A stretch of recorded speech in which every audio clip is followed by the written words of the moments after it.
What is the last digit of 2023 to the power 1 plus 2023 square plus dot dot dot plus 2023 to the power 2023? এখানে last digit জানতে চেয়েছে 3 to the power n O 2023 to the power n এই দুটো সংখ্যার কিন্তু last digit সমান, কারণ এই সংখ্যাটার বেজের লাস্ট ডিজিট হচ্ছে 3।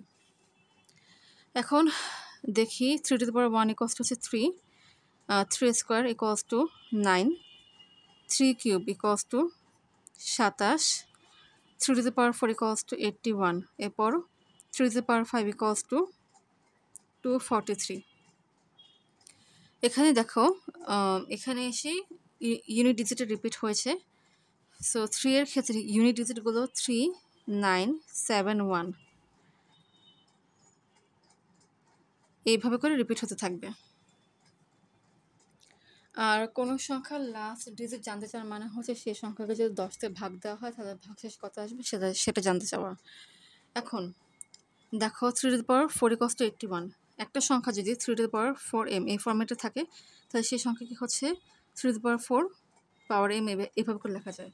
এই সংখ্যাটার ইউনিট ডিজিট হচ্ছে 1, so congruent to 1 to the power m mod 10।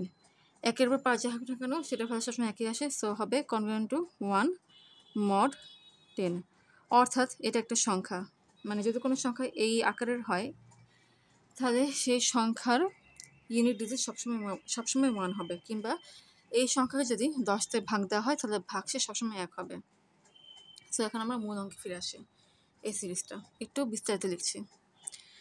2023 to the power 1 plus 2023 square, এরপর 2023 পাওয়ার 3, 2023 পাওয়ার 4, 2025 পাওয়ার 23 হবে পাওয়ার 5, 2023 পাওয়ার 6 প্লাস 2023 পাওয়ার 7 প্লাস 2023 পাওয়ার 8 প্লাস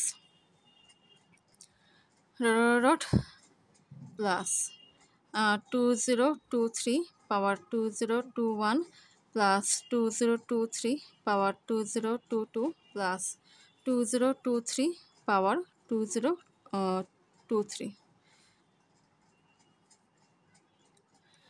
এখানে এই যে টার্মগুলো আছে সেই টার্মের প্রতিটা বেস কিন্তু হচ্ছে 2023, আর পাওয়ার হচ্ছে 1, 2, 3, 4, 5, 6 এভাবে করে কি পাওয়ারগুলো হচ্ছে 2023 পর্যন্ত, আর প্রতিটা টার্ম হচ্ছে প্লাস দিয়ে যুক্ত। Okay, so congruent to unit digit 3 to the power 1 plus 3, মানে ইউনিট ডিজিট 3 পাওয়ার স্কোয়ার, মানে পাওয়ার হচ্ছে 2, এরপর হচ্ছে প্লাস ইউনিট ডিজিট 3 পাওয়ার হচ্ছে 3 প্লাস ইউনিট ডিজিট 3 পাওয়ার হচ্ছে 4 প্লাস ইউনিট ডিজিট 3 পাওয়ার হচ্ছে 5 প্লাস ইউনিট ডিজিট 3 পাওয়ার হচ্ছে 6 প্লাস ইউনিট ডিজিট হচ্ছে 3 পাওয়ার হচ্ছে 7 প্লাস ইউনিট ডিজিট 3 পাওয়ার হচ্ছে 8 প্লাস প্লাস ইউনিট ডিজিট 3 পাওয়ার 2021 প্লাস একক অঙ্ক 3 পাওয়ার হচ্ছে 2022 প্লাস একক অঙ্ক 3 পাওয়ার হচ্ছে 2023 mod 10। এখানে দেখো পাওয়ার হচ্ছে 1 থেকে শুরু করে 2023 পর্যন্ত সকল স্বাভাবিক সংখ্যাই আছে, তার মানে এটা দেখলেই ইজিলি বলা যায় যে এখানে হচ্ছে মোট 2023টি টার্ম আছে। টোটাল টার্মস হচ্ছে 2023। ইনফরমেশনটা সামনে কাজে লাগবে। ওকে, কনগ্রুয়েন্ট টু এটা ভালো 3 প্লাস এটা ভালো 9, এটার ইউনিট ডিজিট হচ্ছে 7 প্লাস এটার ইউনিট ডিজিট হচ্ছে 1 প্লাস এই সংখ্যাকে 3 to the power 5 এটাকে লেখা যায় মেনলি হচ্ছে 3 to the power 4 into 3 এভাবে করে, আর 3 to the power 4 এই সংখ্যাটার ইউনিট ডিজিট হচ্ছে 1, সো এটা মেনলি হবে 1 into 3 এই ফরম্যাটের। আচ্ছা, ভেঙে লিখে দেখাচ্ছি।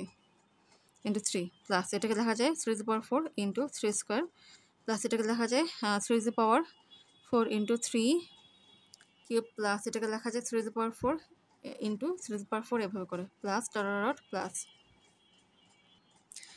এই সংখ্যাকে লেখা যায় 3^4 ইন্টু 505 ইন্টু 3 এভাবে করে প্লাস এই সংখ্যাকে লেখা যায় 3^4 ইন্টু 505 ইন্টু 3² এভাবে করে প্লাস এই সংখ্যা লেখা যায় 3^4 ইন্টু 505 ইন্টু 3³ এভাবে করে মড 10। আচ্ছা 3^4 এভাবে করে প্রতিটি টার্মে লেখার উদ্দেশ্য হচ্ছে কারণ এরকম সংখ্যার ইউনিট ডিজিট হচ্ছে 1, আর ইউনিট ডিজিট যদি 1 হয় তাহলে ক্যালকুলেশনটা অনেক বেশি ইজি হয়ে যায়, স্পেশালি গুণের ক্ষেত্রে। Okay, congruent to 3 plus 9 plus 7 plus 1 plus এই সংখ্যাটার ইউনিট ডিজিট হচ্ছে 1, 1 ইন্টু 3 হচ্ছে 3 প্লাস এই সংখ্যাটার ইউনিট ডিজিট হচ্ছে 1, এই সংখ্যার ইউনিট ডিজিট হচ্ছে 9, 1 ইন্টু 9 হচ্ছে 9 প্লাস এটার ইউনিট ডিজিট 1, এটার ইউনিট ডিজিট 7, 1 ইন্টু 7 হচ্ছে 7 প্লাস এটার ইউনিট ডিজিট 1, এটারও ইউনিট ডিজিট 1, 1 ইন্টু 1 হচ্ছে 1 প্লাস ডট প্লাস এটার ইউনিট ডিজিট 1, এটার ইউনিট ডিজিট 3, 1 ইন্টু 3 হচ্ছে 3 প্লাস এটার ইউনিট ডিজিট হচ্ছে 1, এটার হচ্ছে 9, 1 ইন্টু 9 হচ্ছে 9 প্লাস এটার ইউনিট ডিজিট 1, এটার ইউনিট ডিজিট 7, 1 ইন্টু 7 হচ্ছে 7 মড 10 কনগ্রুয়েন্ট টু। দেখো শুরুতে কিন্তু বলেছিলাম এখানে হচ্ছে টোটাল 2023টা টার্ম আছে। এখন রিপিটেশন দেখো 3 9 7 1, আবার এখানে 3 9 7 1, তাহলে এখান থেকে বলা যায় যে 3 9 7 1 3 9 7 1 এভাবে করে করে করে রিপিট হতে থাকবে। এদিকে একটু ব্র্যাকেট দিয়ে সেপারেট করি।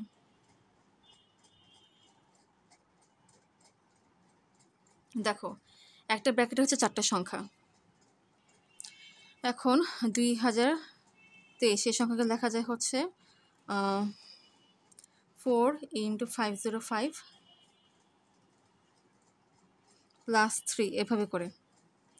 তার মানে একটা ব্র্যাকেটে যদি 4টা সংখ্যা থাকে তাহলে এখানে এরকম 505টা ব্র্যাকেট থাকবে, যেখানে প্রতি ব্র্যাকেটেই 4টা করে সংখ্যা থাকবে, আর লাস্টে হচ্ছে 3টা সংখ্যা থাকবে। এখন দেখো এই ব্র্যাকেটের সংখ্যাগুলোর যোগফল কত? 7 যোগ 3 হচ্ছে 10, 9 যোগ 1 হচ্ছে 10, 10 যোগ 10 হচ্ছে 20। এই ব্র্যাকেটের সংখ্যাগুলোর যোগফল হচ্ছে 20, আবার এই ব্র্যাকেটের সংখ্যাগুলোর যোগফল হচ্ছে 20। তাহলে এরকম যে 505টা ব্র্যাকেট আছে, যেখানে প্রতিটা ব্র্যাকেটে এরকম 4টা সংখ্যা আছে, সেই সংখ্যাগুলোর যোগফল হচ্ছে 20। তার মানে 505টা ব্র্যাকেটের টোটাল সংখ্যাগুলোর যোগফল কী হবে সেটা এখন বের করছি। তার আগে একটু বিস্তারিত লিখছি। এই সংখ্যাগুলোর যোগফল হচ্ছে 20 প্লাস এই সংখ্যাগুলোর যোগফল হচ্ছে 20 প্লাস, এবার দিলাম। আচ্ছা এই সংখ্যাগুলোর যোগফল কত? 7 যোগ 3 হচ্ছে 10, 19 মড 10। দেখো এখানে এই ব্র্যাকেটের সংখ্যাগুলোর যোগফল 20, এই ব্র্যাকেটের সংখ্যাগুলোর যোগফল 20। এরকম কিন্তু 505টা ব্র্যাকেট আছে, যেখানে প্রতি ব্র্যাকেটের 4টা সংখ্যার যোগফল হচ্ছে 20 করে। তার মানে এখানে এরকম 505টা 20 আছে। So congruent to 505 into 20 plus 19 mod 10 congruent to sum করে দেব। 505 ইন্টু 20 প্লাস 19, এটা হচ্ছে 10119 মড 10। এই সংখ্যাকে যদি 10তে ভাগ দেওয়া হয় তাহলে ভাগশেষ 9 আসবে, কিংবা এভাবে দেখা যায় যে কিংবা বলা যায় এই সংখ্যাটার ইউনিট ডিজিট হচ্ছে 9। So congruent to 9 mod 10। অর্থাৎ কোশ্চেনে যে সিরিজটা দেওয়া আছে সেই সিরিজের যতগুলো সংখ্যা আছে তাদের যোগফলের একক অঙ্ক কিংবা ইউনিট ডিজিট হচ্ছে 9, তাই অ্যান্সার হচ্ছে 9।